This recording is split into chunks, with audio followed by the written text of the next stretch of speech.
Okay, hello and welcome. If you are just joining, let me see if I.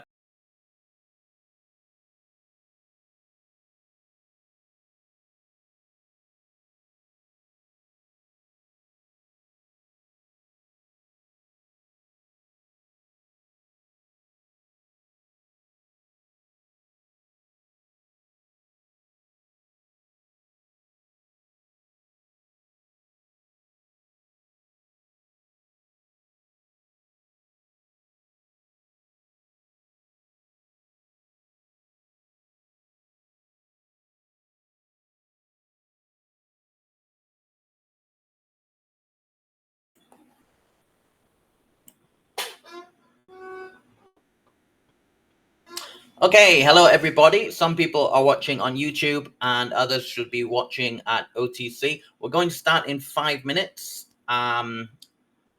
I'm just setting up a few things on the back end so that when we launch, everybody will be able to join. It's set up in a way that you can join. You can just turn off your webcam and audio. Don't worry about that.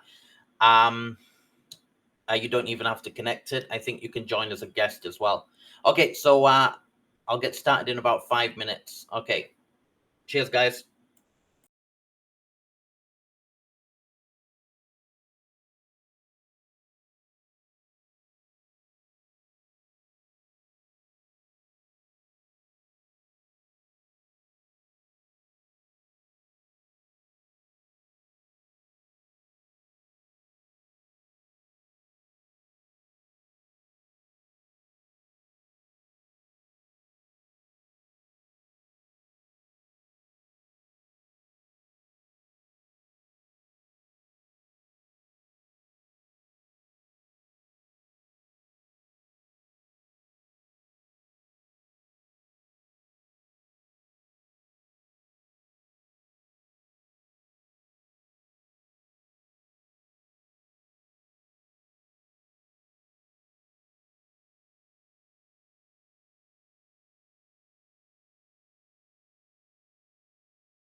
Okay, hello, everybody. Welcome to this training or short call. My name is Fraser, and I'm the founder of Online Teachers Club. The way I set up this call was supposed to be more like a live stream, but it seems to be everybody's joined with their cameras and webcams and audio. You don't have to turn on your webcam, and you don't have to say anything if you don't want during this call. I'll have a time for questions at the end, though, if anybody does want to jump on. All right, so basically the idea behind this call today is to go through a lot of the frequently asked questions that I get at OTC, as there are a lot of questions that are very common, and it's easier for me if I can answer it in one go and then in the future direct people to this video. Plus, I'm sure a lot of people are interested to hear about my answers to these questions. So let me quickly introduce myself, and then I'll share the screen and I'll get started on a few things. Firstly, if you're in the comments, can you type yes if you can hear me clearly? Just make sure my mic's working. Awesome. Okay, cool. All right. So my name's Fraser. As some of you know me, I'm the founder of Online Teachers Club, or OTC. I've been running kind of blogs and communities and platforms for online teachers for over 8 years now, and I've been teaching online for over 12. OTC, as it is now, with a community built on a platform called Circle, is kind of its final form, I feel, and it's the form that's been working the best way with regards to having engagement and being able to have the same benefits that we have in the Facebook groups, but without having to deal with Facebook. So far, the community is growing well, and there are a lot of teachers in there who are always being supportive and helping other teachers when they have questions, which is exactly why I made OTC, and it's really great to see. So that's who I am. I've been teaching for about 14 years, and I started teaching here in Thailand, where I'm based now. And since then, I've taught in multiple countries around Asia.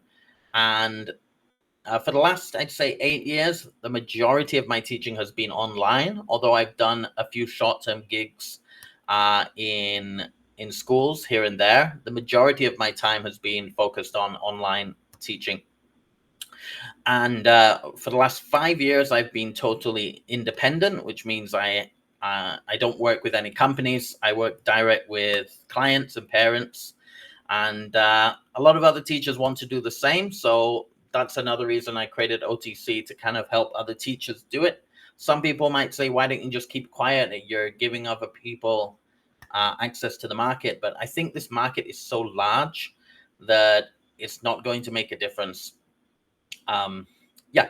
Okay, so that's a bit about me. Let me share my screen, and I'll try and go through with some of the questions that people have posted. And during this call, if you have any questions yourself, feel free to comment down in the chat. You should be able to find a chat button somewhere down here. And then anything you comment in there will come up, and I'll be able to see it. All right, let me see if the screen share works.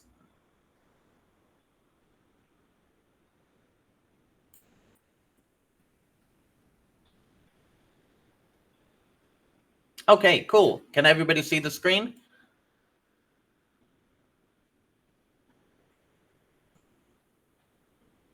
All right. If you can see some question marks on the screen, type yes. Yep. Okay, cool. All right. So let me open the platform, Online Teachers Club. Firstly, apologies. This is a bit embarrassing. You're going to see my inbox. And there's about, okay, so I'm about 90 messages behind trying to get back to everyone. So bear with me if you've sent me a message and you're waiting for me to get back. I've been a bit busy over the last 12 hours. I just caught up on all the messages, and then I left it maybe a day and a half, and then it's got back to 89 again, which is crazy. But it's good to see. It means that, people are getting engaging in this community. The reason I also I try to message everybody who joins, because I want them to know this community, they're not on their own. This is a supportive community, and they can ask any questions they want here. So if you're already in the live, you must have clicked to join here. So I posted a few days ago asking people for their questions. So I'm going to go through those first and answer, and then I'll go through the more recent post that I did.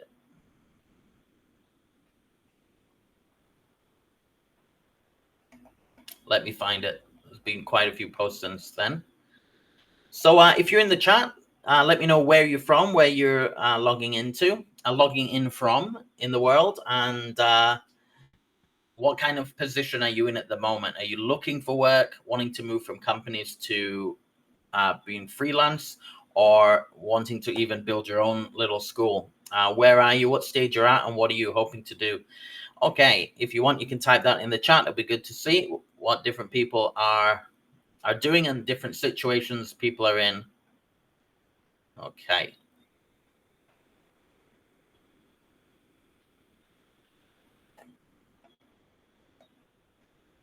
Sorry, guys. Let me find this post with the questions.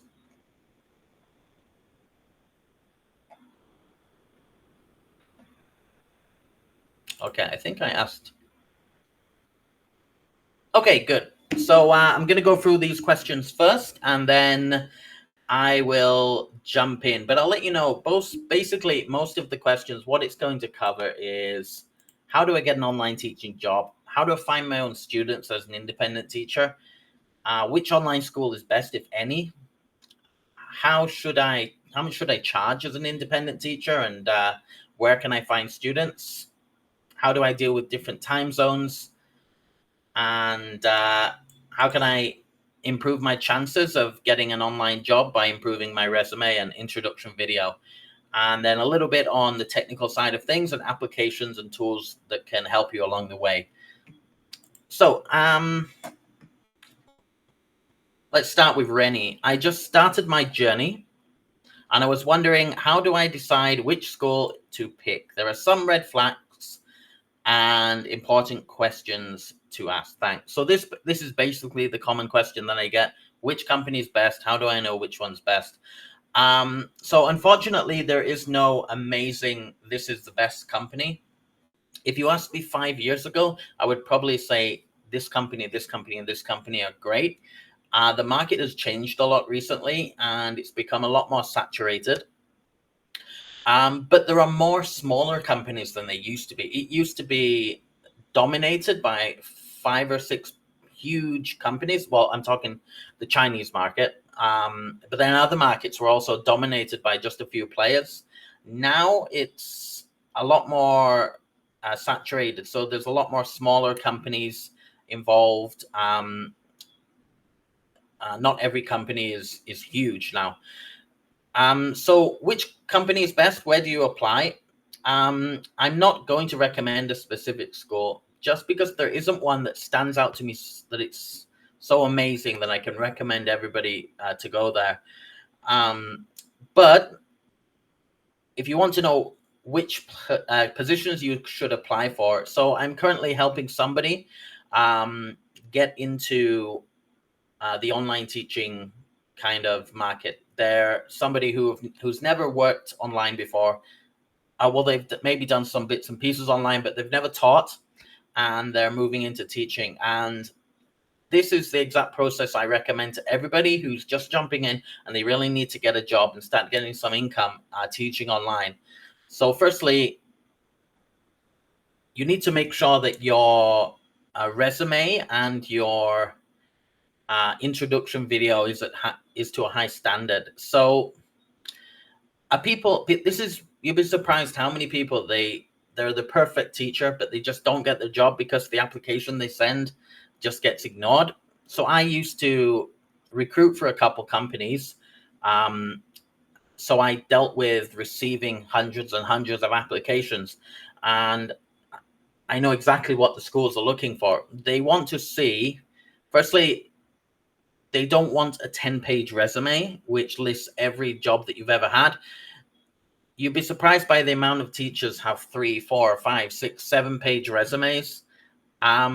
And it's often in plain text with no font alterations, no headings. And it gets ignored because recruiters are looking through so many applications, they can spend a minute or two on each one before deciding to move you to the next stage or not. So you need a resume that is one single page, that looks good, it's colorful, it's got a nice big picture of you on it, and it's got all the information that they're looking for. Here's what they want to see when they look at your application. One, are you the nationality that we are able to accept at this company? So depending on the company, that'll be different. So there's no point trying to, if you're one of the nationalities that are hired less, there's no point in trying to hide it, because you're just wasting your own time going through an interview and then getting to a later stage where they refuse you anyway because you don't meet the quota they're looking for, or the quota that they feel their market base wants. I know it's not the best thing in the world, but complaining about it isn't going to help. The only thing we can do with it is adapt to the market the way it is, and try and find opportunities. So make sure your nationality is written nice and big at the top of your resume, your name, and then you just need a little bit about your education. Don't list 10 qualifications that are totally unrelated to teaching. Just put things in there that are related to either education or working with kids or business things if you are applying to be a business English teacher. Keep it relevant, and just put 3 or 4 key things in there. If you've got lots and lots of qualifications, they can always ask later, and you can send more information about your qualifications. So yeah, the next thing you want to have on your resume is, of course, your work experience. Put anything that you've got that's related to teaching, and omit anything that is unrelated. So it's not like a CV where you're supposed to list your entire work history. With a resume, it's kind of a snapshot of your experience history of 3 or 4 recent positions that are related to education, online or offline. All right, so that's basically the first part you need, and I recommend you use Canva to make a resume. It's so easy. It's drag and drop, and you don't have to be kind of artistic and being able to make a resume that looks good. You can just search for a template. So here's mine. I'm not going to zoom in because it's got personal information, but so I have a 1-page resume, and then I have a 2-page resume that goes into more detail, and I'll send that on request. But when I just apply, it's just the 1 page. Here's another example. So we click on templates up here. And as you can see, there's so many great resumes. And I know it feels strange because this seems like more of a resume that an actor or a model would create, and not one. And you think maybe a professional one for working should be more like this. You're actually wrong. Resumes like this that have got nice big pictures, different sections, colorful and easy to follow, convert a lot more than like long bits. Because when you look at this, your eyes it just blurs together, and you don't know what you're looking at, and you might say skip, next one. I can't find the information fast enough, so I'm gonna skip this person. Okay, so that's the first thing you need. The next thing to send along with every application is an introduction video, and it should be between 1 and 3 minutes long. I've shared mine with people on the platform. You can take a look at it, and it's converted me thousands of students over the years. I think I did it 3 or 4 years ago. I probably need to update and do a new one, but for now it's good. And yeah, so what I recommend for your introduction video is basically you're saying everything on your CV, plus you're talking about your teaching style, and you're trying to show your personality. You're trying to get your personality to come across over the video too. And it needs to be well filmed. Do not film it with a webcam. If you don't have a nice camera, I don't think you should go out and buy one. Use a smartphone. Even the cheaper smartphones that are under a couple $100, these smartphones still have cameras that are good enough to produce really good content. So make sure your room's well lit wherever you're filming, and make sure the camera's set up in a way that it's not got weird shadows. Or if you want, go on YouTube and search for how to set up lighting in in a portrait style short movie. Like there's so many video tutorials that tell you how to put you want this lighting on the individual person, some background lighting, and it doesn't have to be amazing and perfect, but it wants to look as crystal clear as you can. And then I always recommend add B-roll. Most people don't add B-roll to their introduction video, and it's just them talking for the whole 2 minutes, and it's a straight stationary video. It gets a bit boring. So what I suggest is you film some B-roll. It could be you sat at a coffee shop drinking a coffee. It could be you walking down the street with your dog. Little things to show your personality, and then of course the best thing is to do some when you're pretending to teach phonics. You're using TPR or something in the video, and you have that overlaid your introduction. So yeah, if you can do those two things to a high standard, really good resume, really good introduction video, and then you go and have a look at all the jobs that are available. Even not just on OTC, you can check out other job boards too. And find 10 that you like and apply to all 10 in the same day, that day. Accept as many positions that come back, accept all the interviews, accept all the demo classes that they want you to do. Do absolutely everything.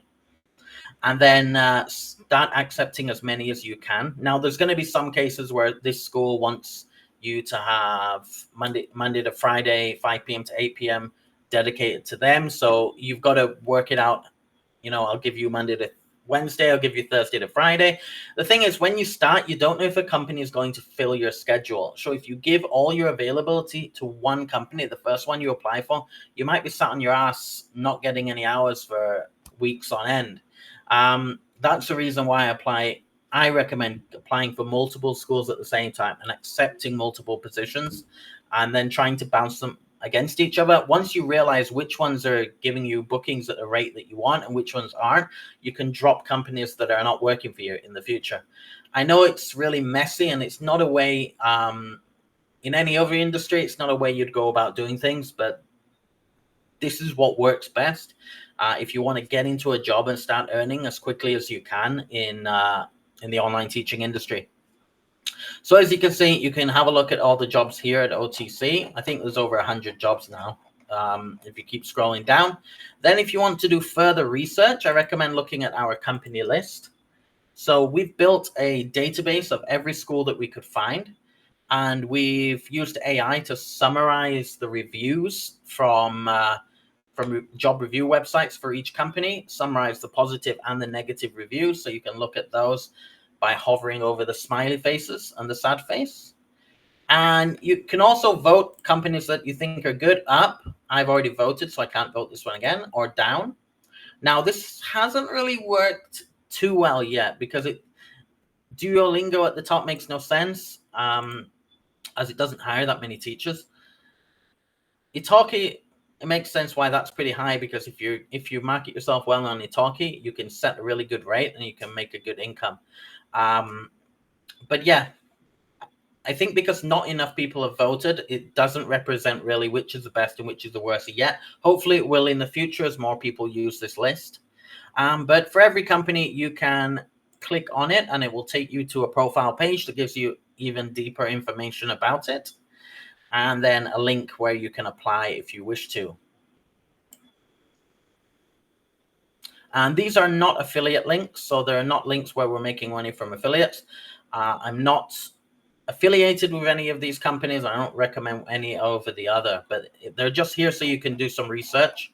Some of these companies are closed now, but we keep the record up there. And some of them we're not fully sure if they're open or not. And as we get that information, we'll update it. So the idea of this list is it's community built. So we hope that people in the community, people in the OTC community, when they see something wrong, they go to the comments at the bottom and they let us know, which they have been doing. Ellen let us know, book note, the pay was wrong, so we updated that. Allison told us all these schools are closed, so we updated it to close. So with your help, we can get this list being a good representation of the overall market. All right, we got a few questions in the chat, so I'm going to go through the chat first as you guys are here live, and then I'll go through some of the older questions that people have asked. So I basically covered the topic of how you apply, how you find jobs, my recommendation for the tactic, and the two important things, your resume and your introduction video. Sometimes I get messages from teachers saying, do I have to make an introduction video? I don't like being on camera and things like that. Honestly, if you're teaching online, you're going to be on camera every day, unless you get a position with an audio only company, which they do exist, but there's less of them around. So I think it's just one of the skills teachers should have, to be able to put together a half decent video introducing yourself. Yeah. All right. So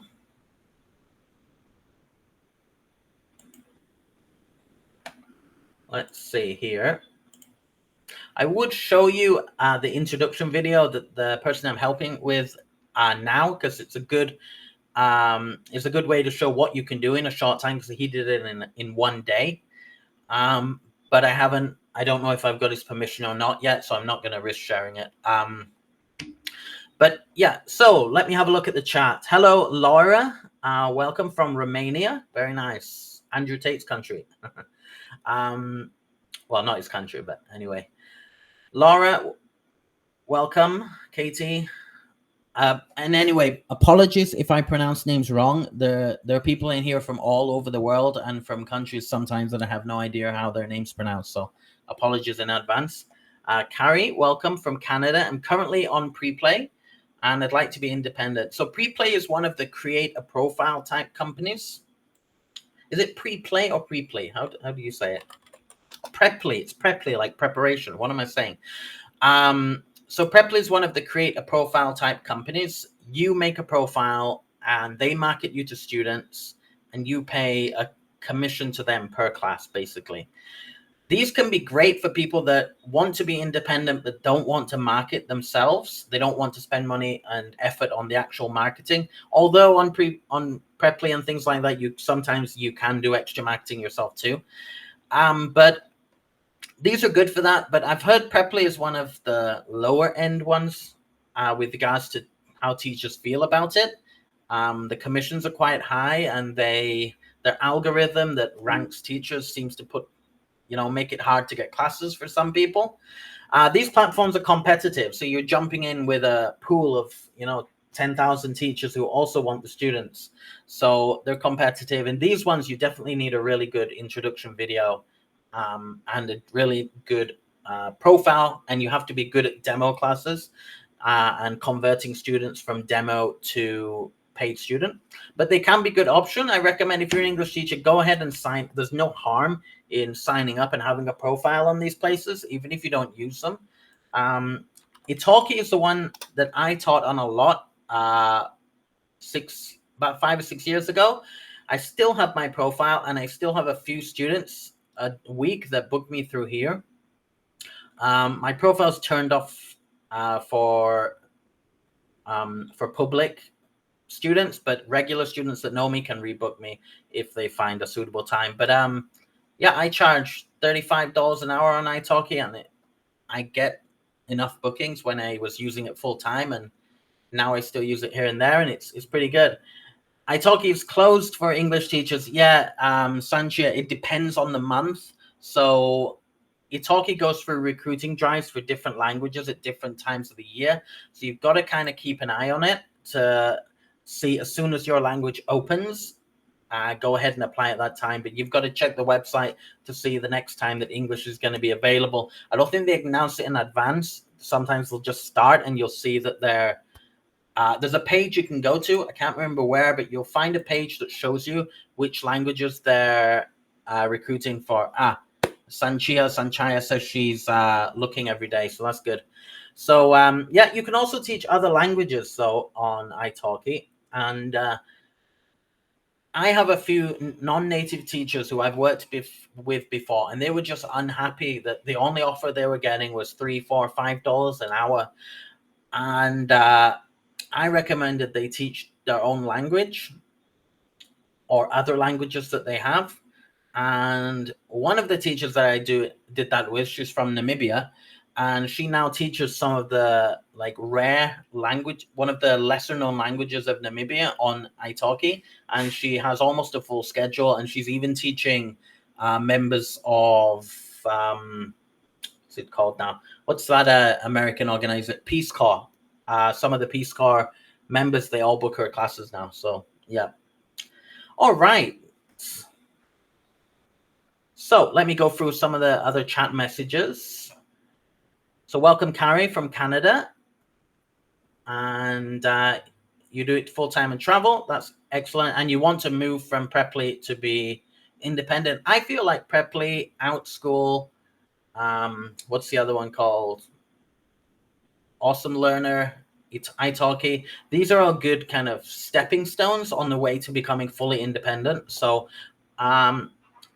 some people say they don't like these, but I think they're great stepping stones, but they're very competitive, as I said.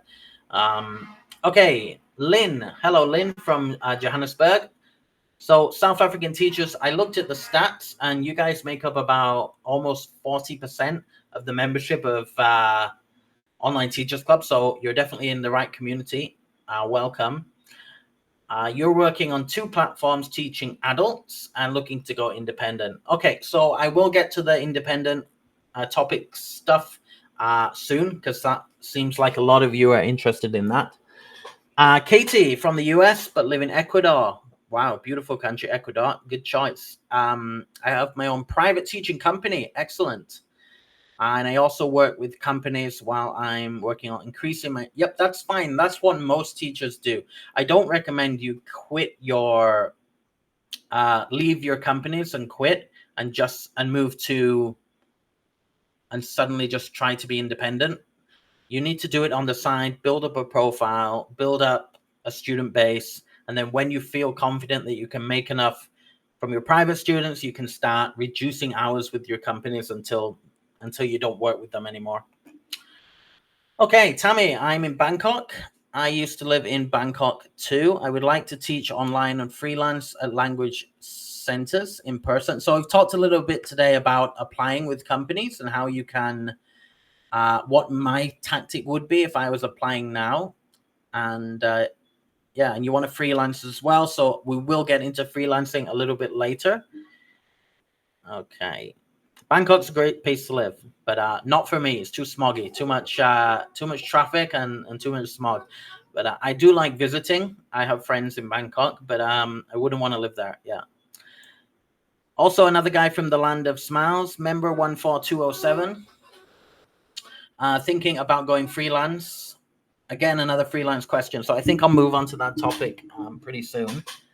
Any ideas on how to get my name out there in a specific country or region? I've got a few ideas, so I will get into that very soon. Let me just get through the rest of these comments. Katie, thank you for the tips. What you are explaining this is what I have been doing since 2020. It's messy, but it works. I think she's talking about kind of juggling multiple online schools at the same time instead of just trying to find one that fits and fills your whole schedule. Katie's on Preply over 1 year. Never got one class on Preply for a year. So that's, I mean, some people get lucky on these platforms and others don't. And it can have nothing to do with how good your profile is, or it can sometimes just be you apply at a time that's overhired for your language, or you apply during a month where it's a downturn for the company and they're not running as many ads, or like lots of things can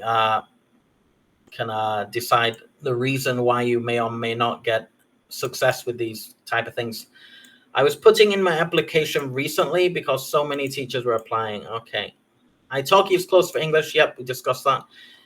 What about demos? Okay, so the next stage after you send off your intro video and your resume, most companies will ask for a demo class. Sometimes they'll want you to pre-record it. Other times they'll want you to speak to somebody who's usually an adult pretending to be a child. And some companies will even throw you straight in front of companies, straight in front of their clients right away and see how you do. So you're struggling with demo. I have a demo tomorrow with the person interviewing me. Which is better than a demo or no one, especially in person? Okay, it's better than doing one where you're talking to yourself. Yeah, that can be really awkward when you kind of pretend to teach and there's nobody there. Yeah, so best of luck with your demo class tomorrow. All I recommend is make sure that your webcam's set up neatly, your background looks nice and clean and clear. Make sure you're smiling throughout the lesson. Is it with kids or adults? Because, oh, you said adults. Okay, so that's a little bit different. So with adults, I think they tend to want to make sure that you catch their mistakes and let them know and correct them. But correct people, make sure you correct in a way that doesn't hurt their kind of ego or offend them. So you correct in a positive way. But yeah, that's what most the companies that are teaching adults, they want to see that you're professional, you're well-spoken, and that you politely correct students when you notice mistakes, and then you explain where they went wrong and why. Yeah. Okay, I have 8 years of experience. Mandalamahi Dubi. I've probably butchered that, sorry. Anyway, 8 years of experience, but finding jobs has become a nightmare. I recently got a position in a Japanese company where the first 10 lessons were 50 yen, 33 cents for 25 minutes. That's insane. Yeah, that's extremely low. So sorry to hear you had that experience. Unfortunately, I'm assuming you're a non-native speaker of English. For non-native speakers, the market is much tougher on you, mainly because companies see it as a way to get a discount, and there are a lot more non-native teachers than there are native teachers. Just in the Philippines alone, there's millions. So you're competing against lots of people who are willing to accept lower rates, which is why it's just basic economics, supply and demand, and that's unfortunately why the price gets pushed down, which is why I always recommend non-natives, if they can, to try and move towards freelancing and finding their own students. And I know many non-native Filipinos who are fully online as a freelancer and do very well. And as I mentioned, my friend from Namibia who works through italki and does very well now. So yeah, keep trying, keep applying to new schools, keep searching around, and I hope you find better opportunities. I'm currently working with 6 online companies, so that reminds me of me in the past. I was like that at one point. It's been challenging to stay afloat. I'd love to understand more about how to advertise myself online. It's something I haven't explored much. Gonna get into that very soon. Okay. Mandalamali Dube is from Zimbabwe. Apologies again for probably butchering your name. Mandla is Brazil. Okay, thank you. All right, so let's get into some of the questions I get around freelancing. Let me just drink some tea.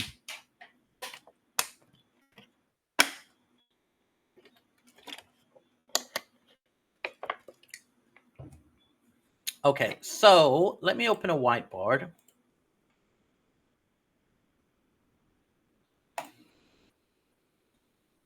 And I'll talk through a few tactics for freelancing. So when you're thinking about kind of going solo and teaching by yourself and getting your own students, the hardest question is, where do I go and how do I find these students that are going to pay me? I'll talk about the first thing that's, even before you do that, that's important, is to choose your right, to choose a very specific niche. So here's the problem I find most teachers do when they first decide to go online. Let's say this little stick man here. I'm going to be an online English teacher and I'm going to teach triangles, circles, and squares, and diamonds. Imagine these are different types of students. And then, let's change the color, red again. Okay, then a little student comes along or a parent of a student or an adult that wants to learn. She's a triangle. She wants to learn the specific niche of English that is a triangle. And she sees a teacher who does everything.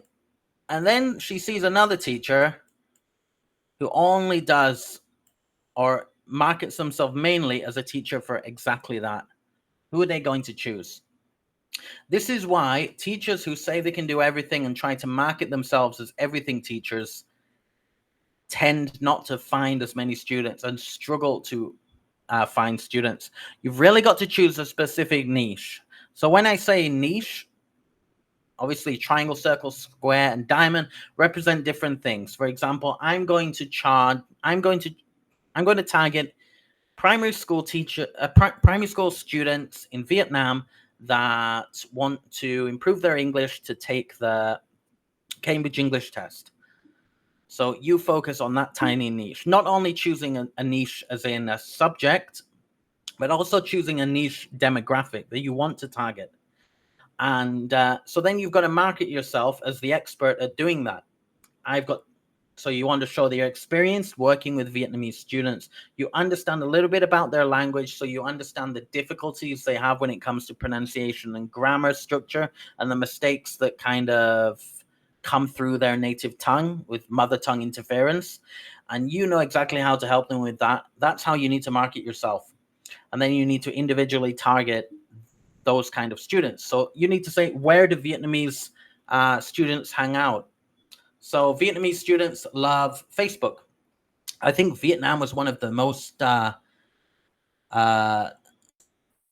like there's a list of who uses the most Facebook or who uses Facebook the most amount of hours on average, and I think Vietnam was like the top 2 or 3. So Facebook's the place to market to Vietnamese students. Also, LinkedIn is quite good, but you might realize Vietnamese students don't use WhatsApp. They don't use Line like we do in Thailand. They use a program called Zalo, a messaging app called Zalo. So if you're going to be targeting this niche, you need to know where they communicate. So you need to make sure you've got a Zalo account. So you want to reduce the friction of them being able to contact you and communicate with you. So if you are in the spaces that they hang out and you're using the applications that they use, then you're more likely to attract those students. And that's why it comes back to your niche. You need to be very specific and design your marketing and design where you market exactly towards the student that you're hiring. So yeah, that's the main thing I would say about freelancing. The other thing is, when you first jump in and you don't have any reputation online, you don't have a profile, it takes a long time to build up a student base.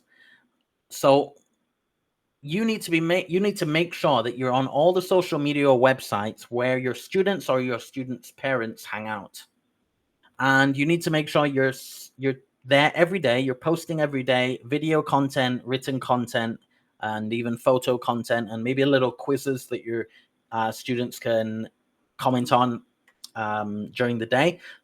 And you need to be interactive on there. You need to be replying to every comment. So you might say, oh, but how can I get anyone to join? First, create the profile. Then you'll invite anyone in that you already know. And then you need to do things like try to find Vietnamese Facebook groups that are in the Vietnamese language. I'm just being specific to that one niche that we used as an example. So there are Facebook groups where Vietnamese students hang out, and you can go in there, but don't just post, hey, I'm a teacher, please book a class, $20, here's my link. Go in there and find where people are asking questions in English about topics that you can help with, and give them free advice, help them for free. And eventually people will start following your profile. So that's one way to build a profile. And as you build slowly by attracting people in, by being kind of present and by posting a lot around the internet, the algorithm will give you a push later on, and it will push to the right people. So organically, you'll be able to grow that way. So when I was targeting students, I found I got a lot of contacts, a lot of leads through Facebook and through not my personal page. I created a page for me. It's called Teacher Fraser, and I built that up to a couple thousand members, and I was able to use that to attracting students that I didn't even search for. So people would just come across that profile, send me a message on the profile. I'd have a bot set up that automatically replies and sends them a form to book a free class. Then after the free class, I sell them on a course of either 10 hours, 20 hours, 30 hours, or 100 hours. Or if they want to pay hourly, it's more expensive. Yeah, I believe in offering a free trial class, especially if the traffic comes in organically. If the traffic comes in inorganically, whereas you've spent money on ads, turn the fan on. I tend to think the quality. I've noticed the quality of the applicants are not as high, and you get some time wasters who just want a free class. So in those cases, for me, the rule is if it's organic traffic, I give them a 30-minute free class, which it's not really a class. It's a sales lesson. It's basically, this is what I do, this is how I teach, and at the end, if the parents are, I usually try and speak to the parents. If they speak English, if they don't, I send them a little information packet right after with the possible options of subscription to lessons. All right, let me go back to the chat. It drives me nuts that they will pay someone from the US $10 to 20, while pay South Africans 4 to 6, and with the same qualifications and experience. I agree that's not good, but I can tell you exactly why it is. Companies are not thinking, oh, I don't like this group of people as much, so I'm going to pay them less. That's not what it is.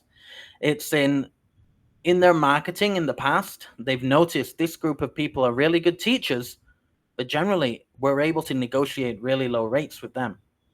And generally they're accepting these low rates. And for that reason, why would we try and pay more when there's 100 people willing to work at that rate? So it's just, again, supply and demand, basic business, capitalism, basically. And it's not nice and it's unfortunate, which is why I always recommend South Africans. Well, not even South Africans. I recommend everybody to freelance. I don't think it's sustainable in this industry to just work for companies. I think the only way to have a successful long-term career as an online teacher is to be your own boss, is to cut out the middlemen and attract your own students or parents. So I tell you what how I made the most success with my online school, and it wasn't me having a bunch of social media profiles and then trying to attract lots of individual parents or kids. Well, that's what it was at first, but the way I did it is I would search for what I call them. So I'm my background is primary school. My degree is teaching English to primary school children. It's and it's what most of my on kind of brick and mortar experience has been, and it's what I think I'm best at. So I always focus on kids. I don't teach the adult market. Although I will tell you a tactic that I did use with a friend to, not for me, but to bring in students for another group of teachers who prefer to teach business English and adults. But let's talk about this TM. This is Tiger Mum. So a Tiger Mum is basically a mom or a dad or a parent, usually in Asia, that education is one of the most important thing to them and the education of their kids. But you want to find a Tiger Mum who also has connections. So she's also part of a parent group at her school, or she owns a small language school in her city, or she's just very social and she's friends with lots of other parents on social media. So what I do is I offer somebody like this a fixed rate. So my classes are, say, $25 an hour. Doesn't matter if there are 6 students in a class or 2 students in a class. It's 25. And then what she can do is obviously sell packages, say groups of 3 students at $10 each. She profits the difference, and I don't have to manage all these students here myself. Because if you've got 30 individual students all separately, you have to manage all these students and all these parents. It's a headache. She's making a little profit on each student that books me, but she's dealing with the day-to-day management, booking, scheduling of classes. She's dealing with taking payments. She's dealing with everybody locally and answering their questions in Vietnamese. And there's a local person who can deal with them in the local language. First, you don't have the headache of trying to deal with 20 students who don't speak your language and 20 parents who don't speak your language. Secondly, you don't have to deal with the everyday stuff such as cancellations, bookings, and all these kind of things. So this isn't a company. This is just somebody you found who's able to. Usually, it starts with her children, and then her friends' children, and then you grow from there. What you say is you give referral fees. So if one parent invites another parent, they get 1 class free. The student gets 1 class free if they bring in another student who buys a full package. So,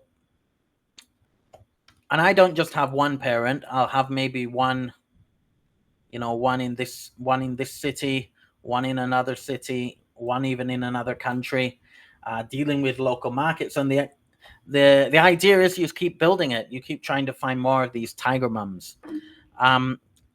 This is what I do with my school currently. This is what I used to do, just marketing people individually, attracting a lot of students.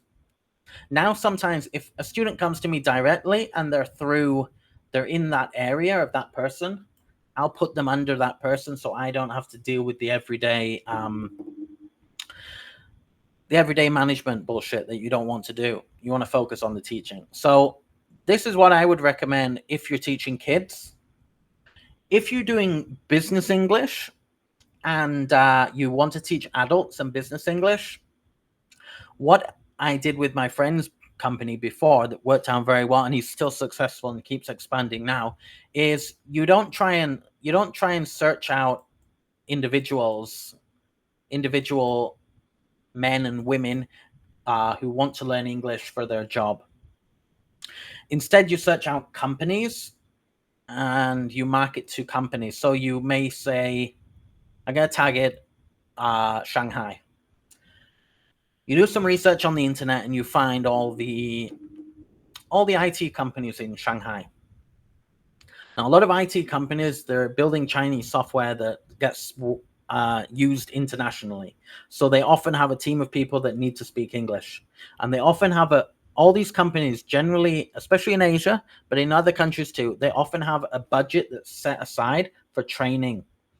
And instead of targeting one student and spending all your money on ads just to find that one person, go ahead and find all the IT companies that you can find in Shanghai. Send them physical letters, send them emails, do what you can, even cold call them, and explain that you can offer education, English training, business English training to as many of their staff that they need. Now, blag at first. You can find other teachers to bring on later if they offer more hours than you can handle.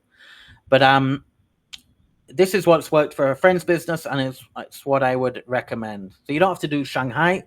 All over the world, you'd be surprised how many companies have the need for their staff to speak English around the world. So, and you'll be surprised at how many of these companies, they don't really have any agency or thing that they work with. So there's a big company called EF, and this is what they do basically. EF, they don't work direct with students mostly. They work with companies, and they sometimes, if you get a contract with like a big international company with multiple franchises all over the world, like let's say you get a franchise with Acer, the the electronics company. You potentially have several offices around the world that need English tuition, and you're contracted to teach them all. So that's what EF does, the big company. And people, you can do that on a smaller scale. I don't do this because my specialty isn't teaching adults, and I believe you shouldn't try and focus on too many things at the same time. So my niche is kids, and my niche is exam prep for kids, mainly in Asia, and that's what I'm good at, and that's what the market that I know well. So that's why I focus on that market. But if I was just starting new and I wanted to do adults, I definitely use the EF model. If I was if I'm targeting kids, the Tiger Mom model. My voice is going a little bit. If you have any questions, it's kind of like Lynn says MLM. It's kind of like MLM, but you're not. It's only one level deep, whereas MLM goes many levels deep. And you can earn commission on commission on commission, and that's where it kind of turns into a Ponzi scheme. But yeah, similar. The problem is people are willing to accept these low rates, which drive the price down. That's exactly right, Lynn. They say things like half a loaf is better than none. That makes me mad. Value yourself. Yeah, unfortunately, that's the way it is. The prices that get offered is just the cause is capitalism, and the cause is companies will only pay as much as they have to pay to get the people. And if the people were willing to work for less, they will spend less and they will make more profit. Businesses have one thing in mind, that's profit. And if it can make more profit by hiring one group of people instead of another, and if their market is happy with teachers of this group, then they'll go ahead and do it.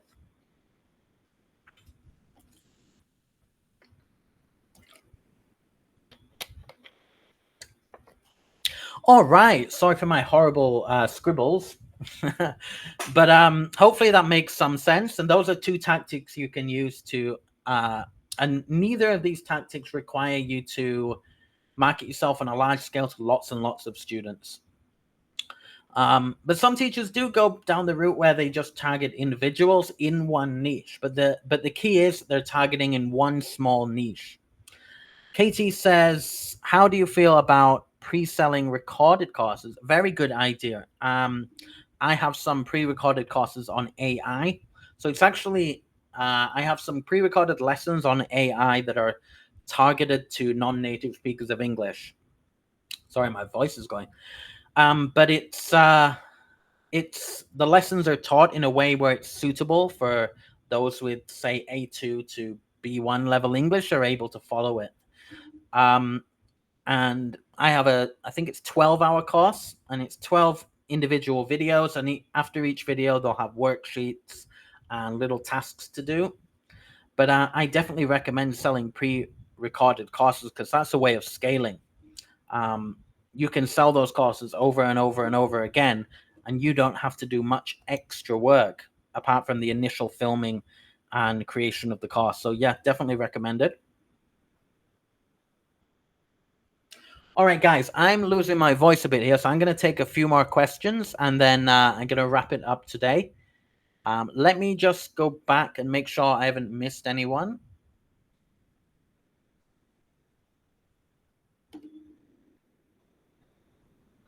Okay, Lynn, what do you mean by a coach? Do you mean paying a coach to help you get students, or do you mean your students paying a coach? I'm not sure what you mean. Okay. Would I recommend getting a coach? Possibly, but I don't recommend spending $500 on someone.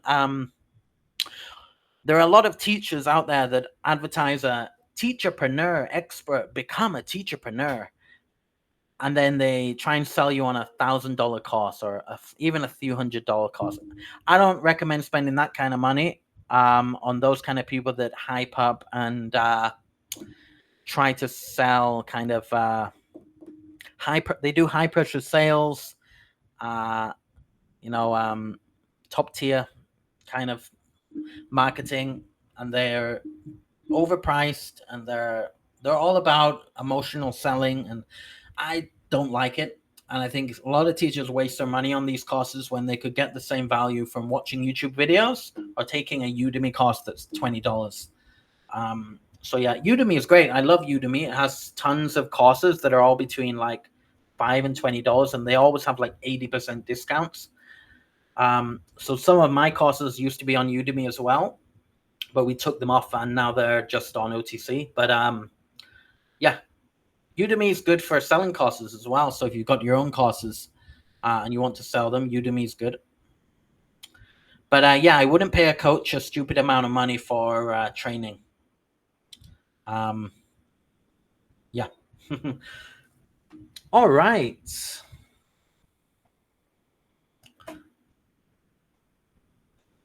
Let me find OTC. Where are we?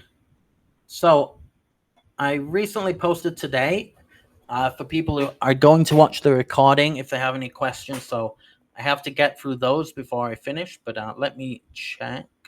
Just two. Good. Why is it so difficult to get employed for an online ESL tutor? I find a lot of companies hire based on the color of your skin. It's very sad because you put in so much time and effort. Yes. Yeah. Unfortunately, like, I'm totally honest, the ESL market is racist. It just is by design, and it's because of capitalism. It's because of yeah. And no, I'm a pro-capitalist, by the way, but I hate the way the ESL market is, and unfortunately, in Asia, especially, for a lot of Asian companies, skin color matters, unfortunately, and it's horrible to say, but a lot of recruiters and companies still have kind of a backwards mindset on, and they think that pictures of somebody who looks more kind of European or English will be better as promotion than somebody who doesn't. Because they may think, if I've got a darker skin teacher, oh, he's just hiring cheaper teachers from Africa. They're not as good quality. Unfortunately, this is the mindset of a lot of the market, and we can either complain about it or trying to adapt and kind of overcome it, which is, cutting out these companies, going direct to students. Parents themselves generally don't care what color your skin is, as long as you're providing a good service and you're getting their kids through their tests, and they're growing, and they're improving at English. They don't care where you're from or what your skin color is. But unfortunately, when you take it to a large scale where huge companies are hiring, South Korea is even worse than China. But yeah. But this doesn't mean you can't get hired if you have a darker skin tone or if you are not a native speaker of English. There's a lot of opportunity for everyone in this market. You've got to keep trying. And like, although I say like non-native speakers generally earn less, I always recommend them to go freelancing. But I say the same to native teachers as well. Native teachers, even though they earn a little bit more, in the grand scheme of things, they're still being underpaid. And I recommend that they aim towards freelancing in the long term, which means while you're working for these companies, you're spending a couple hours a day working on your own profile, building your own networks. Because if you don't, it's not going to go well in this industry if you're just dealing with companies and you think you're going to do it for 10 years and be successful. In the long run, the only option is to move towards cutting these companies out and working direct with students. And as Fred says, it's better to just go on your own. So we'll leave it at that. That's a good place to end, I think. Let me just check. Katie says it depends on the company. I've been hired by companies in China and South Korea. Yeah, there are many companies that will hire. Not every company has this racist mindset. A lot of them do, especially in Asia, but not all of them. There are a lot of more open-minded, especially the ones that deal with like international school level students and things like that. Because if you go to international schools in Asia, you'll notice the teachers are of every ethnicity you've ever seen, especially here in Thailand and in the international schools in China as well. It's not just British guys and American people. All right. My voice is totally going, so I'm going to have to end that today, but I hope it was helpful to some of you. And I'll try and make this a weekly thing, but we'll see because, my life's busy, everyone's life's busy. We'll see if we can find a better time as well. I'm not sure if this is the best time to run these things, so we'll see if we can find a better time, and we'll see if we can then schedule one the same time every week. But that'd be good. All right. Thanks for everyone who joined. And again, hope you got some value and happy teaching. I hope what I said doesn't sound too negative, but I am very honest and I don't like to lie and, like some of these join my teacherpreneur course, kind of over amp and over romanticize the industry. But yeah. All right, guys. Thanks for watching.